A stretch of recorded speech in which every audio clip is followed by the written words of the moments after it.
Is Russia suddenly starting to change their tune now that NATO is getting serious about its nuclear deterrence? I'm Paul, U.S. Army combat veteran. Let's talk about why Putin has suddenly shut up. Okay, so this is a really interesting story that was originally scooped by The Telegraph, but it's been reported by a bunch of other outlets.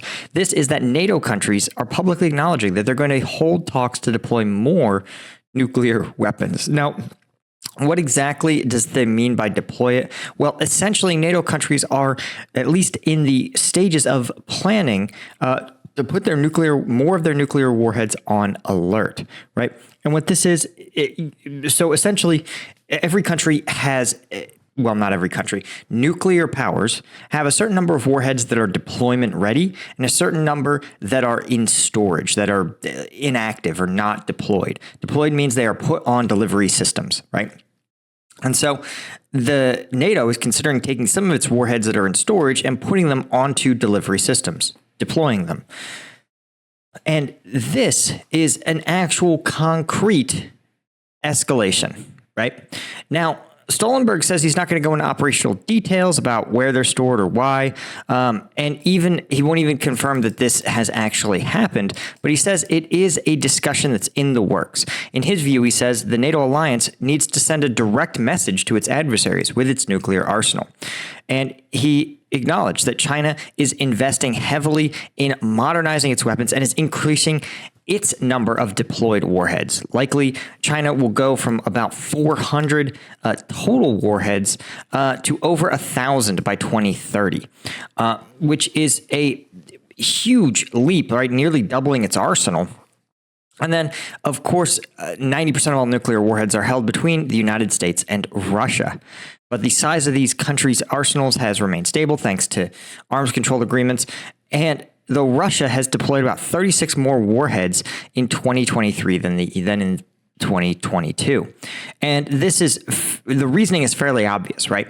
Because particularly for Russia, but in any country, you have a conventional deterrent and you have a nuclear deterrent. Those are countries that have nuclear weapons.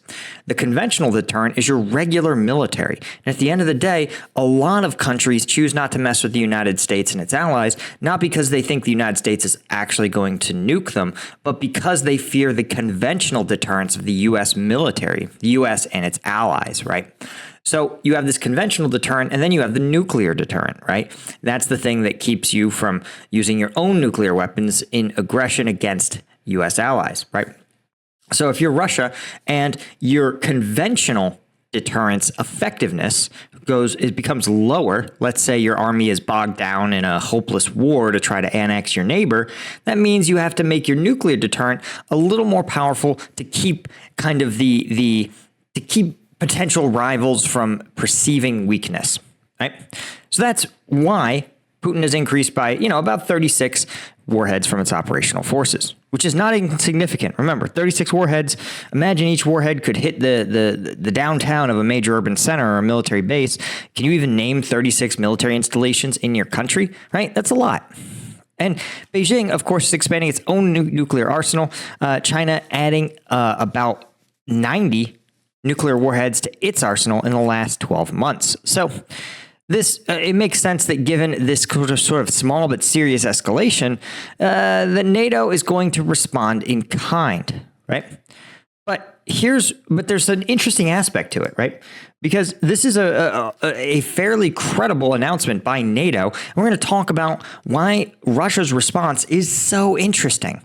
But before we do, of course, if you're looking to enhance your own effectiveness, you don't need to go on a nuclear weapons development program. You may just need some strike gum. With 90 milligrams of caffeine in every piece, 100 milligrams of alpha GPC, strike gum's made here in the USA. Right? Zero sugar.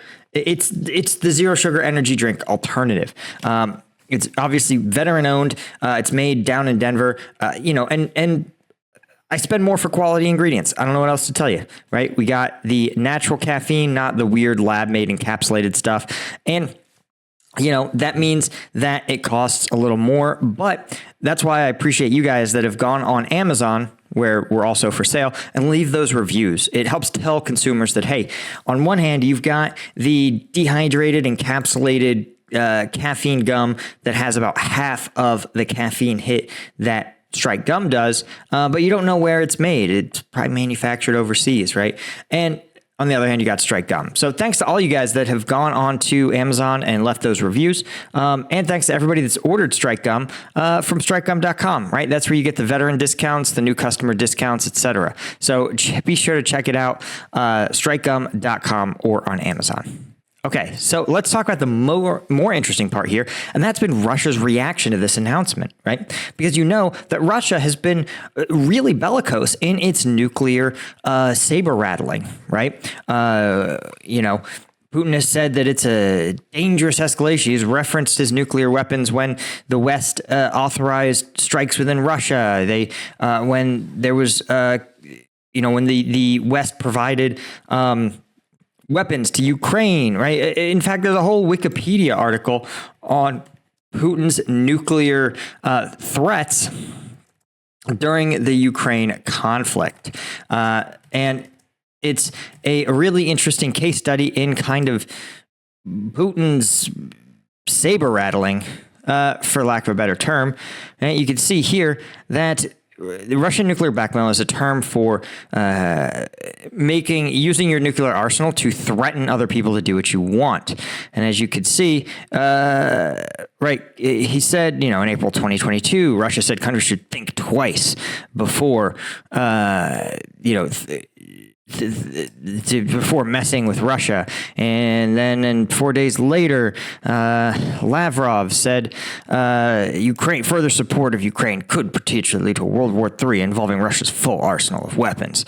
In response to Germany deploying tanks to Russia, Russia said a combative military provocation from outside Ukraine may be met with, preemptory action with Russia's arsenal of nuclear weapons, right? So Russia has, for years, Russia has no problem claiming they're going to use their nukes to threaten, Western countries for doing any little thing. And now the Western countries are actually changing their own posture. Listen to the Russian reaction, right? Russian Foreign Intelligence Service Director Sergei Narashin characterized Stoltenberg's statements of taking nuclear missiles out of storage as, quote, exercises, stating that he understands Stoltenberg's statement aims to scare Russia. But on the other hand, the exercises are conducted regularly and should be conducted regularly. Narashin stated that there is no special significance to Stoltenberg's statement and that Russia must take it calmly. Kremlin spokesman, on the other hand, said that Stoltenberg's statement is nothing more than an escalation of tension. Right? Stoltenberg's characterization of NATO's efforts to increase nuclear transparency are just insignificant exercises. Right? This is really interesting because, again, Russia is so bellicose in its rhetoric when there are these conventional moves to counter Russian efforts in Ukraine. And now that there's an actual change to NATO's nuclear posture, suddenly Russia couldn't be more understanding and conciliatory. This is, of course, a classic bully move. Everybody's a bully when they feel like the other party is weak. And then suddenly, when they realize that the other party actually has some strength and is willing to use it, right? Not in a threatening way, just saying, hey, listen, we pulled some warheads out of storage, putting them on deployment vehicles. Suddenly, the Russians are very understanding. Suddenly, they're very sophisticated actors. Suddenly, they understand that exercises are an important part of any nuclear deterrent strategy. Weird, right? Classic Putin nonsense. Anyway, guys, that's all I had. Be sure to like the video. Thanks to the Colonel tier members of combatvetnews.com. The video is going to drop tomorrow. There's just going to be a 24-hour delay on it. Obviously, I'm out of town, so I'm just kind of keeping covering the hot stories. But I'm trying to kind of sort of be on a sort of vacation. But Wednesday, we're back in action. We're going to drop 2 videos back to back. You can't beat it. Thanks so much, and be sure to subscribe to the channel. See ya.